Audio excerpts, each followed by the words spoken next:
বলবো, এখন সমস্যা মিটে গেল। এই জল হচ্ছে না, কি করব, এখনো সমস্যা তো বিশাল। এই 3-4 দিন ধরে বৃষ্টি হচ্ছে না, তো ভীষণ খারাপ একটার মধ্যে পড়েছি, ভীষণ বিপদে। কি করি আর, সালা জল টল আসছে না, কি করি, মেশিনটা চালাবো না কি করব, বিপদে পড়ে যাচ্ছি। হ্যাঁ কি আছে? আরে এই পুকুর লিজ দিছি বুঝলি, এই পুকুর? হ্যাঁ 3-4 দিন বৃষ্টি হচ্ছে না, আমি বিশাল সমস্যায় পড়ে এই গেছি। পুকুর তোমার? হ্যাঁ সে কেন চাল তুই অবাক হয়ে যাচ্ছিস? চাল নেই চুলো নাই, একবার নিধিরাম সর্দার।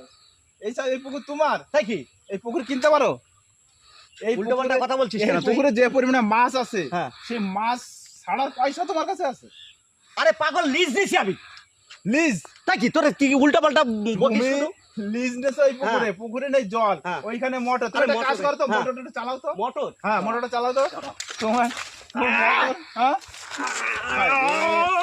ঠিক আছে, ঠিক আছে, আমার বুঝা সারা। দাঁড়াও, হ্যাঁ। আমার বুঝা সারা। তুমি কি বুঝলি? মোটর চালাতে কি হয় তুমি সেইটা জানো না? আরে পাগল, তুমি এই পুকুর লিজ নেছো? হ্যাঁ লিজ নেছো পুকুর? এই তোরা এত কৈফত দেবো কেন রে? না, এই পুকুরে যা লেবার কাজ করে, হ্যাঁ। সেই লেবারের পয়সা আছে তোমার কাছে? আরে পাগল, বোঝা বুঝিস না, যে লিজ নেছে সে আমার দেখাশোনার দায়িত্ব দিয়েছে। তাই বলো, যে লিজ নেছে সে তোমাকে দেখাশোনা দিচ্ছে, তার মানে তুমি গার্ড দাও। বাড়া, হ্যাঁ। আমারই পুতা। তাই, তুমি guard দাও।